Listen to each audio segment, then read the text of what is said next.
Hey everyone, welcome to the channel. इस video में हम डिस्कशन करने वाले हैं प्राइम मिनिस्टर केयर्स फंड यानी प्रधानमंत्री राहत कोष, और साथ ही उसकी तुलना करने वाले हैं, उसका कंपैरिजन करने वाले हैं हम consolidated fund of India, contingency fund of India और पब्लिक अकाउंट ऑफ इंडिया। ये तीन जो फंड जिनका नाम लिया मैंने, ये कॉन्स्टिट्यूशनल फंड्स हैं, यानी इनका जिक्र है भारत के संविधान में और बाकायदा इनको डिफाइन किया गया है। इनके प्रोविजंस हैं आर्टिकल 266 और 267 में। तो किस तरीके से प्राइम मिनिस्टर केयर्स फंड यानी प्रधानमंत्री राहत कोष और भारत की संचित निधि अलग-अलग हैं, क्या इनमें कोई समानता है? ये इस पूरे वीडियो में हम समझने वाले हैं। तो ये देखिए शुरुआत कैसे हुई। शुरुआत एक लिटिगेशन से हुई है। तो इसके पहले कि मैं लिटिगेशन डिस्कस करूँ कि क्या लिटिगेशन है, उसका मैटर क्या था, आपको मैं सबसे पहले पीएम केयर फंड के बारे में बता देता हूँ, एक आउटलाइन दे देता हूँ। तो पीएम केयर फंड जो है बेसिकली प्रधानमंत्री राहत कोष जो है, that stands for prime ministers citizen assistance and relief in emergency situation fund. ये है पीएम केयर फंड का आप कहते हैं फुल फॉर्म या मायना, या यानी कि उसका मतलब, यानी कि प्रधानमंत्री राहत कोष विशेष तौर पर एक ऐसा राहत कोष है जो कि नागरिकों को सहायता उपलब्ध कराता है जब भी कोई आपातकालीन परिस्थितियां होती हैं। ठीक है, तो जो रिलीफ के सहायता के कार्यक्रम होते हैं वो इसी फंड से चलाए जाते हैं। दूसरी चीज यहाँ पे ये आती है कि ये किस तरह का बॉडी है, किस तरह का संस्था है। तो ये एक चैरिटेबल ट्रस्ट है। जैसे कि बाकी चैरिटेबल ट्रस्ट होते हैं, नॉर्मल चैरिटेबल ट्रस्ट दौड़ रहे हैं भारत देश में, के ऊपर सामान्य जो नियम लागू होते हैं वही इसी चैरिटेबल ट्रस्ट के ऊपर भी लागू होते हैं, ध्यान रखिएगा। अब यहाँ पर मैटर निकल के जो आ रहा है वो ये आ रहा है कि लिटिगेशन। तो देखिए हुआ ये कि एक एक्टिविस्ट हैं जिनका नाम है सम्यक गंगवाल, और ये सम्यक गंगवाल इन्होंने याचिका दायर की कि प्राइम मिनिस्टर केयर फंड को आर्टिकल 12 के तहत स्टेट का दर्जा दिया जाए। स्टेट मतलब सिर्फ राज्य से नहीं होता है, ध्यान रखिए। सिर्फ राज्य से ही नहीं होता है स्टेट, ध्यान रखिएगा। राज्य के अलावा स्टेट एक बॉडी को भी आप कह सकते हैं, एक पब्लिक बॉडी को भी कह सकते हैं।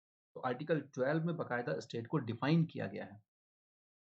के तहत ऐसी कोई भी बॉडी जहाँ पर गवर्नमेंट इन्वॉल्व होती है, उसके फंड्स इन्वॉल्व होते हैं, ठीक है, वो स्टेट कहा जा सकता है। अभी यहाँ पर सम्यक गंगवाल का कहना था कि इसको भी स्टेट डिक्लेयर किया जाए। क्यों? क्योंकि जब उन्होंने के ट्रांजैक्शंस के बारे में, इसमें कहाँ से फंडिंग हो रही है, एक्सपेंडिचर कहाँ-कहाँ हो रहे हैं और इसका पूरा विवरण माँगा आरटीआई के तहत, तो वहाँ पर मिस्टर श्रीवास्तव जो अंडर सेक्रेटरी थे, उन्होंने कहा कि देखिए, पीएम केयर फंड एक गवर्नमेंट बॉडी नहीं है, ना ही उसका पैसा कंसोलिडेटेड फंड ऑफ इंडिया में जाता है, यानी भारत की संचित निधि में जाता है। यानी जो कुछ भी आप दान कर रहे होते हैं, जितना भी डोनेशन आ रहा होता है इसमें, वो भारत सरकार से उसका कोई लेना-देना नहीं है। वो पीएम केयर फंड में एक चैरिटेबल ट्रस्ट के तौर पर डिपॉजिट है और उसका इस्तेमाल इस तरह के रिलीफ प्रोग्राम के लिए होता है, ठीक है, जो कि इमरजेंसी सिचुएशन के दौरान ज़रूरत पड़ती है। चलिए, अब सम्यक गंगवाल जो हैं, वो ये चाह रहे थे कि उनको पता चले कि वास्तविकता में ये जो पैसा है, वो जा कहाँ रहा है, इस फंड में पैसा आ कहाँ से रहा है, ये दोनों चीज़ें उनको जानना था। इसलिए वो आर्टिकल 12 के तहत इसको लाना चाह रहे थे। तो आर्टिकल 12 के तहत तो नहीं आया, लेकिन साथ में एक नई चीज़ आ गई, या मैं कह दूँ एक अच्छा डेवलपमेंट आ गया। और डेवलपमेंट ये है कि मिस्टर श्रीवास्तव जो अंडर सेक्रेटरी हैं, उन्होंने क्लियर किया कि PM care fund does not go in the consolidated fund of India. यानी प्राइम मिनिस्टर राहत कोष में जो पैसा जा रहा है, प्रधानमंत्री राहत कोष में जो पैसा जा रहा है, वो भारत की संचित निधि में नहीं जा रहा है। भारत की संचित निधि से इसका कोई लेना-देना नहीं है। ये बात केंद्र सरकार के प्रतिनिधि के तौर पर उन्होंने दिल्ली हाई कोर्ट में कह दी है। तो देखिए, अब दूसरा प्रश्न यहाँ पे जो आता है, दूसरा क्वेश्चन जो यहाँ पे आता है, वो ये आता है कि ट्रांसपेरेंसी कैसे एंश्योर करेंगे?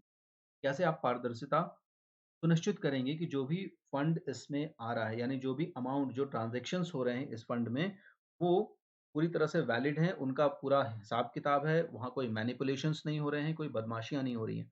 तो सबसे पहली बात जो उन्होंने क्लियर की उसमें मिस्टर श्रीवास्तव को, उन्होंने ये कहा कि इसमें जितना भी, इस फंड में जितना भी पैसा आता है, पूरा का पूरा जो पैसा है, पूरा का पूरा फंड जो है उसका ऑडिट होता है, उसका लेखा-जोखा रखा जाता है। और कौन ऑडिट करता है? एक पैनल ऑडिट करता है, ठीक है? वो पैनल कई सारे चार्टर्ड अकाउंटेंट्स का पैनल होता है, और इस पैनल को अपॉइंट कौन करता है, या मैं कहूँ प्रिपेयर कौन करता है? CAG, controller and auditor general of India prepare. ये एक बड़ी चीज़ हो गई, इतना बड़ा designation, because CAG, Comptroller and Auditor General of India is an uh, is a constitutional designation, एक संवैधानिक निकाय है ये, एक संवैधानिक संस्था है ये, ध्यान रखिएगा। और जहाँ पर सीएजी इन्वॉल्व है, तो इतने बड़े लेवल पर फाइनेंशियल मैनिपुलेशन होने के बिल्कुल भी चांसेस नहीं हैं। तो ये एक बहुत इंपॉर्टेंट चीज़ हो गई कि इसकी ऑडिट होती है। दूसरी बात उन्होंने कहा, और पारदर्शिता सुनिश्चित करने के लिए ये जो लेखा रिपोर्ट होती है यानी ऑडिट रिपोर्ट होती है, इसको हम पब्लिक डोमेन में भी रखते हैं। हम अपनी जो ऑफिशियल वेबसाइट है, उसमें भी डालते हैं। वहाँ से आप पूरा डिटेल्स ले सकते हो कि जो फंड्स का यूटिलाइज़ेशन हुआ है, वो कहाँ-कहाँ पे हुआ है और कहाँ-कहाँ से ट्रस्ट ने पैसे रिसीव किए हैं। ठीक है? आपको अलग से आरटीआई लगाने की ज़रूरत नहीं है। सारा का सारा वेबसाइट में पड़ा हुआ है, आप वहाँ से इस चीज़ को समझ सकते हैं। तो ये 2 चीज़ें हो गई, ये 2 स्टेप्स हो गए जिनके थ्रू ट्रांसपेरेंसी एन्श्योर होती है, पारदर्शिता जो है पीएम केयर फंड की एन्श्योर होती है। तो होपफुली आपको पीएम केयर फंड समझ में आ गया होगा। अब हम कंपैरिज़न कर लेते हैं थोड़ा-सा। पीएम केयर फंड तो एक पूरी तरीके से क्या हो गया, एक चैरिटेबल ट्रस्ट हो गया।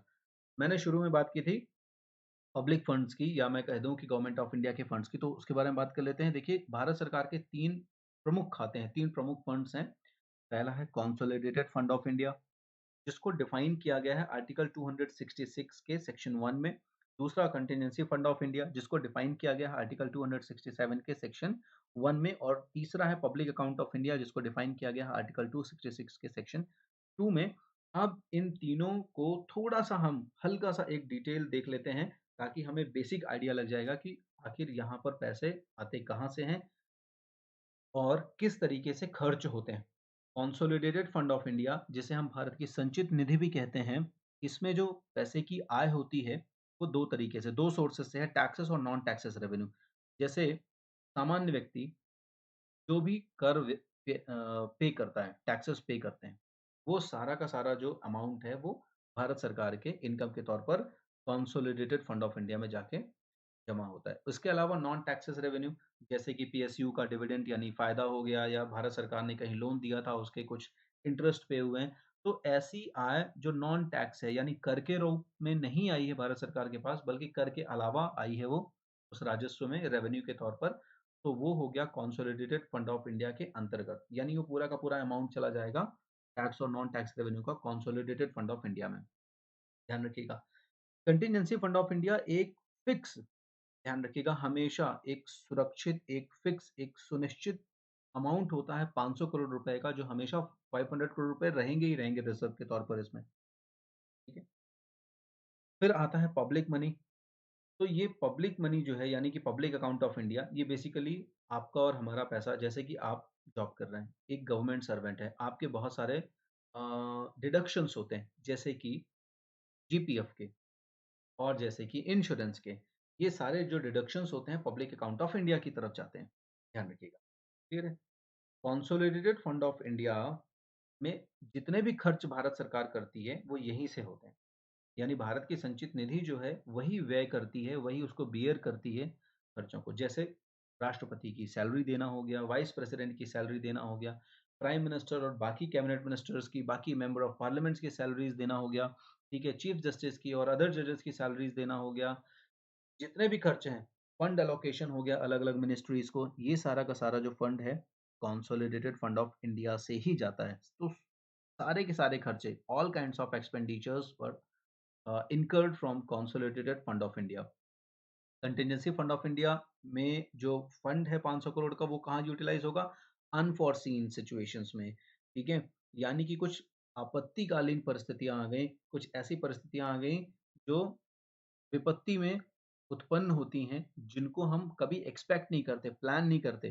भारत सरकार कभी प्लान नहीं करती कि कहीं पर बाढ़ आएगा, कहीं पर सूखा पड़ जाएगा, कहीं पर बहुत हैवी रेन हो जाएगा, कहीं पे लैंडस्लाइड हो जाएगा। ठीक है?